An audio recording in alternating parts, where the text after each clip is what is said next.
Assalamualaikum warahmatullahi wabarakatuh. Perkenalkan, nama saya Hikmatun Baligoh dengan NIM 192231058. Di sini saya akan mempresentasikan laporan praktikum Weighted Food Record.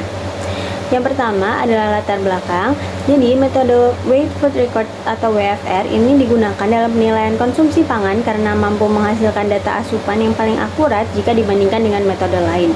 Dalam WFR, seluruh makanan dan minuman yang dikonsumsi ditimbang sebelum dan juga sesudah makan sehingga kesalahan estimasi porsi dapat diminimalkan. Metode ini dianggap sebagai gold standard untuk mengukur asupan energi dan juga zat gizi karena bersifat prospektif dan tidak bergantung pada ingatan responden.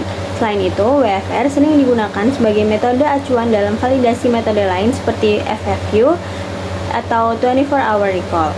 Meskipun membutuhkan waktu, tenaga, dan kedisiplinan yang tinggi dari responden, WFR tetap menjadi pilihan tepat dalam penelitian gizi yang menuntut ketelitian tinggi terhadap jumlah dan juga jenis pangan yang dikonsumsi. Lalu berikut ini adalah identitas dari responden. Selanjutnya adalah rata-rata asupan responden berdasarkan hasil pencatatan food record selama 3 hari, yaitu 2 hari pada weekday dan 1 hari pada weekend. Diperoleh data terkait seluruh makanan dan minuman yang dikonsumsi oleh responden. Rata-rata asupan energi yang didapat adalah sebesar 1103,3 kilokalori dengan protein 32,9 gram, lemak 37,6 gram, dan karbohidrat 155,1 gram. Untuk zat gizi mikro tercatat asupan zat besi 2,4 mg, kalsium 128,3 mg, dan konsumsi natrium 917,5 mg, serta gula 39,3 gram. Lalu berikut ini adalah kecukupan energi dari responden. Berdasarkan hasil analisis asupan energi, diketahui bahwa responden mengalami defisit berat, yang mana hal ini dapat ditunjukkan dari hasil dibandingkannya kebutuhan energi harian berdasarkan TEE responden, yaitu 2373,21 kilokalori dengan asupan energi responden yaitu 1103,3 kilokalori, yang mana persentase pemenuhannya masih berada di bawah 70%, yaitu 46,5%.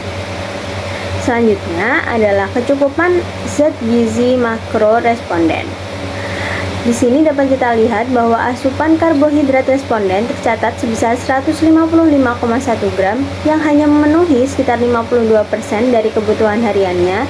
Begitupun dengan protein, yaitu sebesar 32,9 gram yang memenuhi 37% kebutuhan harian, dan lemak 37,6 gram yang memenuhi 71% kebutuhan harian responden. Angka ini menunjukkan bahwa asupan karbohidrat masih berada di bawah batas minimal kebutuhan. Selanjutnya adalah kecukupan zat gizi mikro dan asupan gula garam responden. Asupan zat besi responden tercatat sebesar 2,4 mg per hari atau hanya memenuhi sekitar 13% dari AKG untuk perempuan usia 19 hingga 29 tahun, yaitu 18 mg. Sementara itu, asupan kalsium responden sebesar 128,3 mg per hari yang juga hanya memenuhi sekitar 13% dari AKG, yaitu 1000 mg.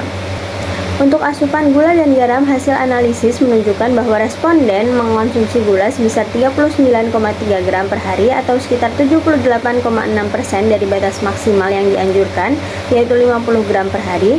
Sementara itu, asupan natrium responden sebesar 917,5 mg per hari atau 91,7% dari batas maksimal harian, yaitu 1000 mg, dan nilai ini masih berada di dalam kisaran wajar namun tetap perlu pemantauan. Selanjutnya, berikut ini adalah evaluasi validitas data asupan energi responden yang mana didapatkan dari analisis menggunakan Goldberg Cutoff. Diperoleh nilai energi intake responden dibagi BMR responden sebesar 0,72 dan nilai ini berada di bawah batas bawah yaitu 1,1 sehingga menunjukkan bahwa adanya underreporting atau pelaporan asupan energi yang lebih rendah dari kenyataannya. Dengan demikian, data asupan energi responden tidak sepenuhnya valid dan perlu kehati-hatian dalam interpretasi hasil analisis kecukupan gizinya. Selanjutnya, masuk ke dalam data kelompok. Berikut ini adalah kecukupan energi kelompok wanita dan juga pria.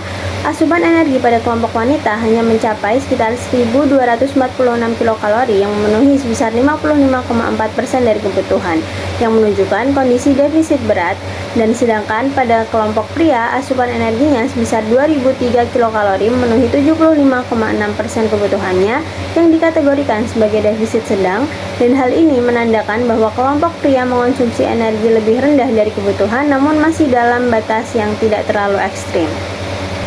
Selanjutnya adalah kecukupan zat gizi kelompok wanita. Berdasarkan analisis WFR, kelompok wanita memiliki asupan energi 1.246 kilokalori, yaitu 55,4% dari AKG, yang menunjukkan defisit berat, dan protein tergolong mendekati cukup, yaitu 80,2%, namun lemak 60,7%, dan karbohidrat 37,7% masih rendah.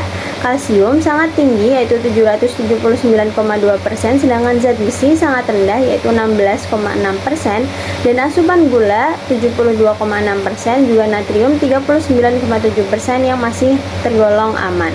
Secara keseluruhan, kelompok wanita mengalami defisit energi dan kekurangan sebagian besar makronutrien dengan kelebihan kalsium serta defisit zat besi, sehingga perlu penyesuaian pola makan agar lebih seimbang.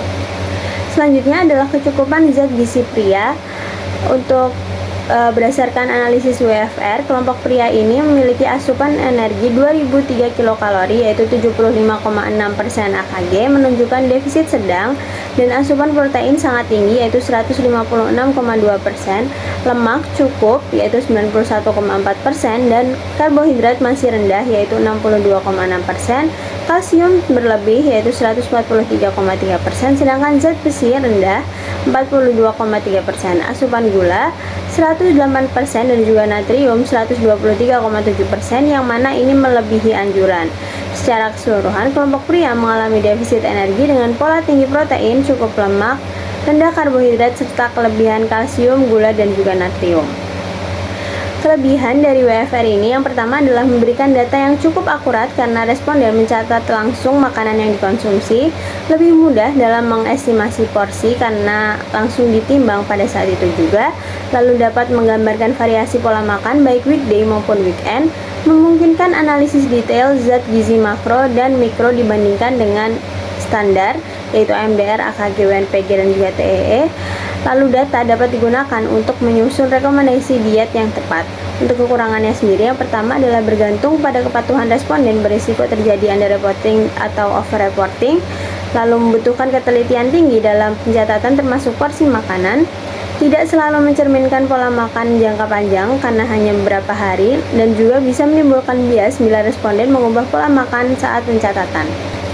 Untuk kesimpulannya sendiri, secara umum pola konsumsi responden maupun baik kelompok pria, wanita menunjukkan ketidakseimbangan antara zat gizi, makro, dan juga mikro.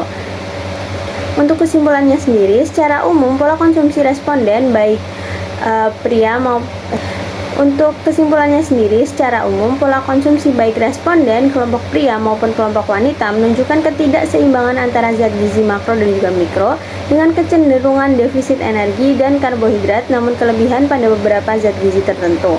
Oleh karena itu diperlukan perbaikan pola makan agar asupan harian lebih sesuai dengan rekomendasi AKG untuk mendukung kesehatan yang optimal.